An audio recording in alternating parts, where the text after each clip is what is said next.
Fedorak is Professor of Medicine and Gastroenterology,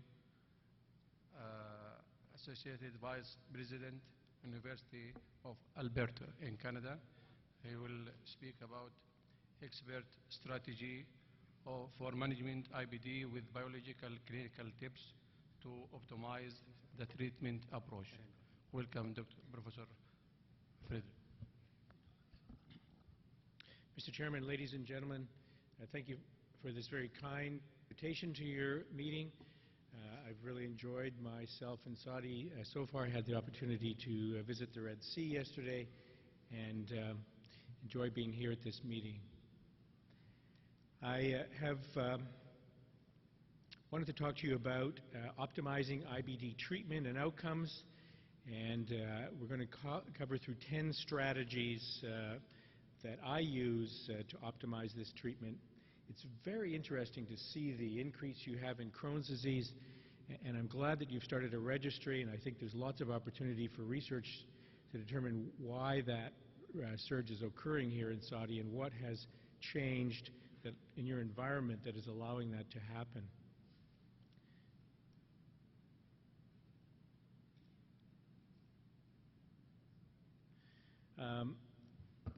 This is Dr. Shakir Bakari, who is now training with us in Edmonton at the University of Alberta.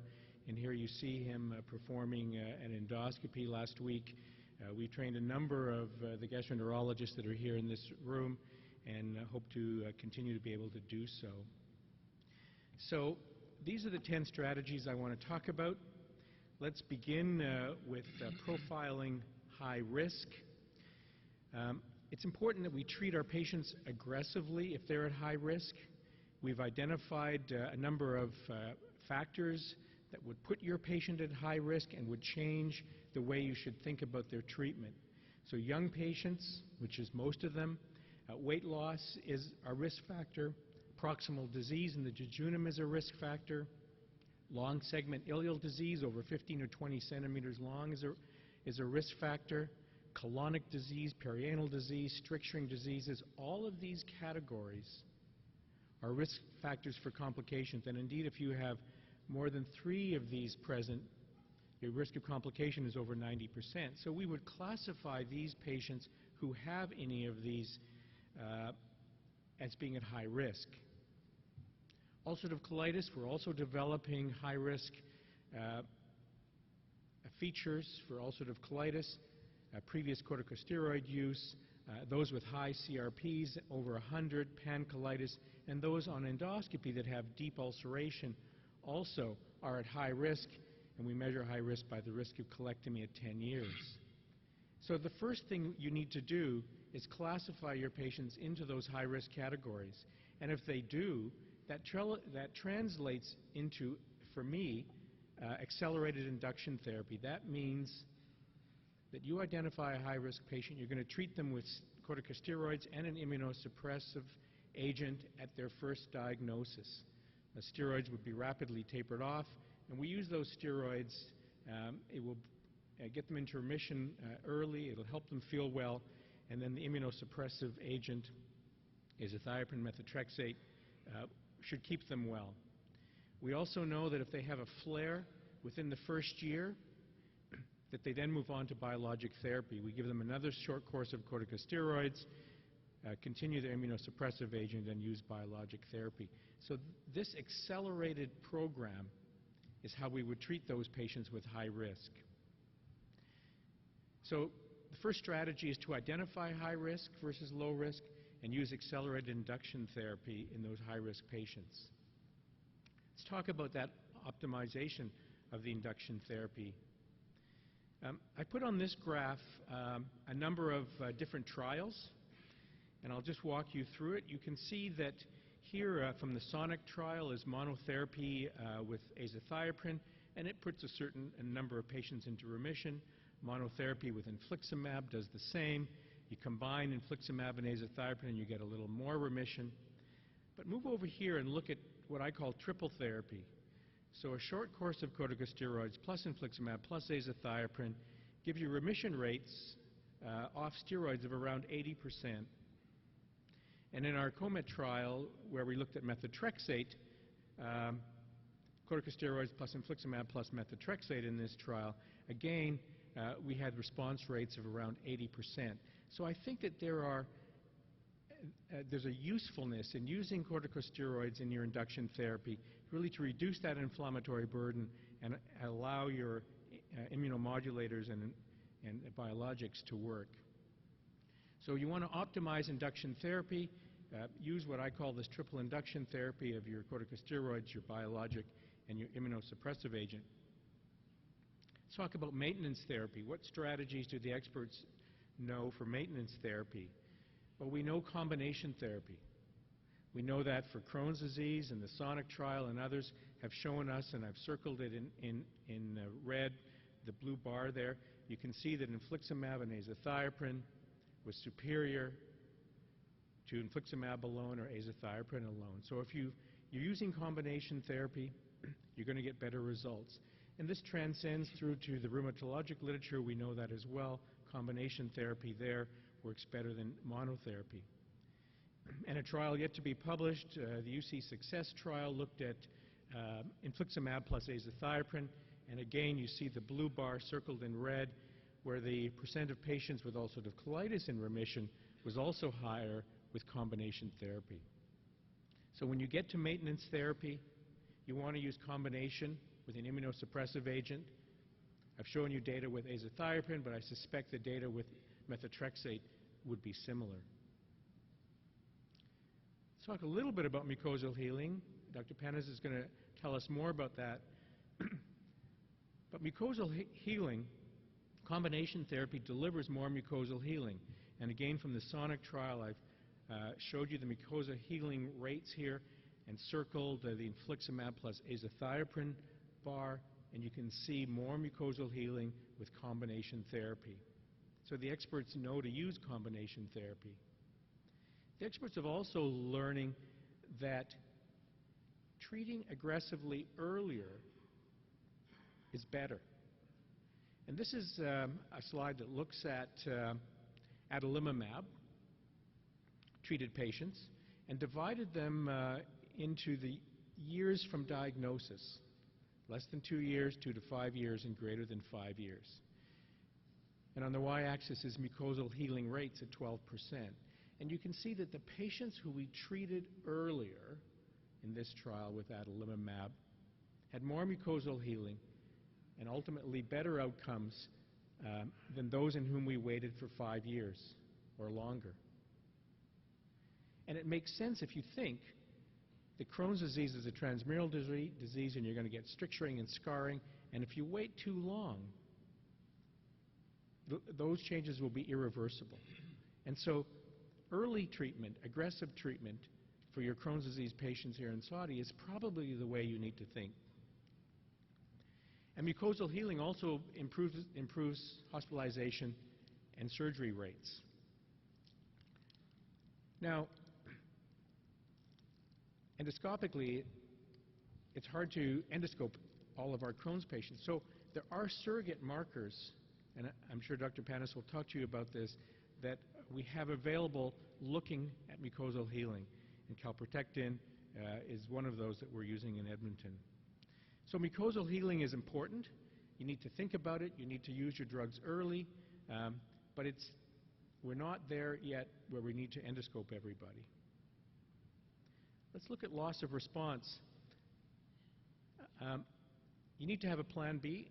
And in my lecture this afternoon, I'm going to talk to you about loss of response, so stay tuned, and I won't talk about that now.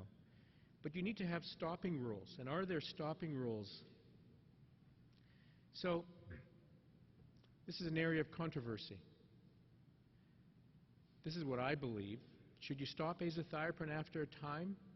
I'm not stopping azathioprine in my patients who are on it. I use this study as an example. Here I've drawn, there's a 24-month timeline. You can see that these patients at 6 months were well, mucosally healed, and azathioprine was stopped. And you can see that the black bar, clinically, they continue to do relatively well. But if you monitor over time their infliximab trough levels and their CRP levels, you see them CRP increasing, and you see trough levels falling. So there's some interaction between azathioprine and infliximab in this study. There's synergism between azathioprine and biologic agents, and we haven't sorted that out yet, but I'm not prepared to stop azathioprine in patients who are doing well on a biologic agent. I'm continuing them as combination therapy indefinitely for now until we have more information on how we should stop. Can you stop the anti-TNF? Maybe. My answer is no. So here's a study that we did. These are patients, there were 56 patients who the anti-TNF was stopped. They were well and had mucosal healing. And then we monitored them for relapse. And you can see that within 500 days, 50% had relapsed. And we followed these patients out now for almost 10 years. But 50% of your patients are going to relapse when they're well and mucosally healed after 500 days. So whether we can restart that anti-TNF and be successful is yet to be determined. But I think because of this, again, azathioprine and anti-TNF agent should be used together indefinitely until we have more information on stopping rules. So we've covered low risk, high risk that leads you to accelerated induction therapy. I've told you that triple induction therapy with corticosteroids, azathioprine, and a biologic gives you better results. Concomitant immunomodulators for combination therapy achieves superior maintenance. We've talked a little bit about mucosal healing, and as of yet, we have no stopping rules. Safety. So how do you balance risk versus benefit? I use these icon arrays. In this box, on that slide, are 10,000 little people. And I use this to explain to patients the risk-benefit ratio for their biologic agent, for their azathioprine, and their disease.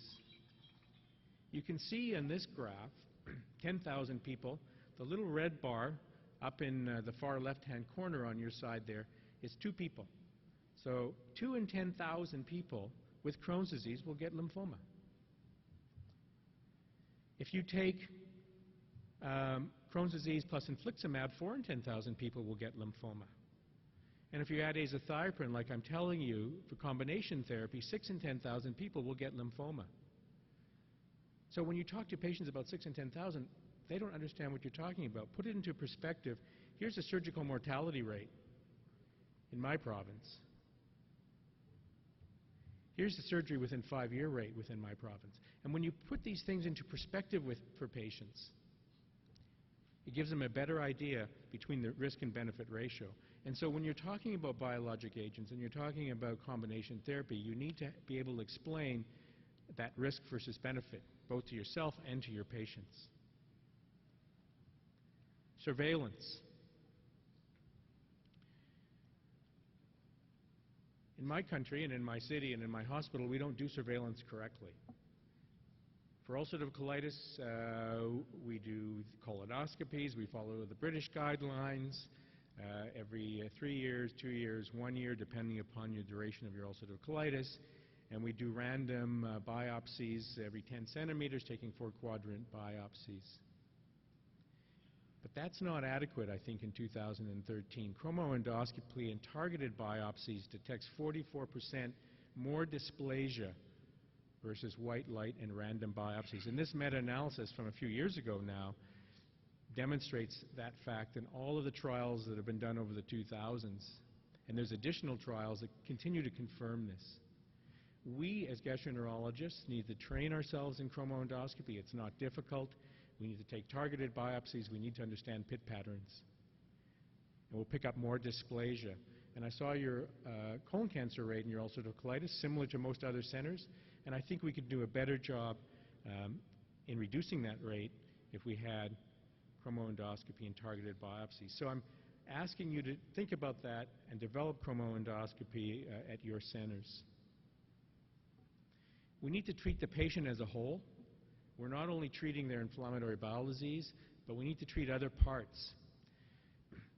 A minority of patients are immunized, and these are patients who are going on azathioprine, who are going on biologic agents, and are at risk of some serious infection. I point this graph out. This is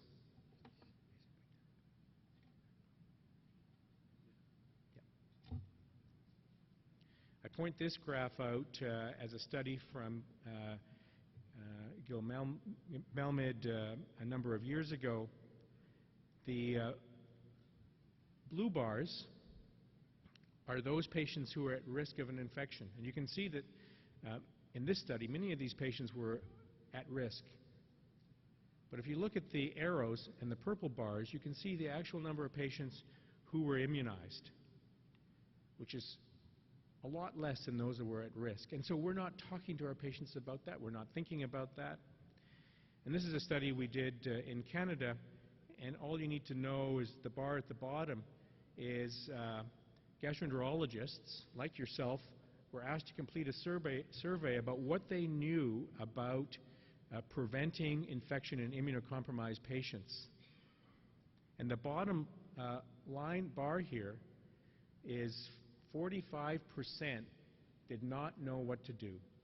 They didn't know what they needed to do about immunization. They didn't know what types of immunization, and they didn't even ask. So we need to learn about immunization, and we need to do it. We need to incorporate that into our algorithm of care. Just like we look for TB before we put someone on a biologic, we need to think about these other opportunities to prevent infection. And finally, venous thrombosis. I saw that you had a 2% risk of venous thrombosis in your registry.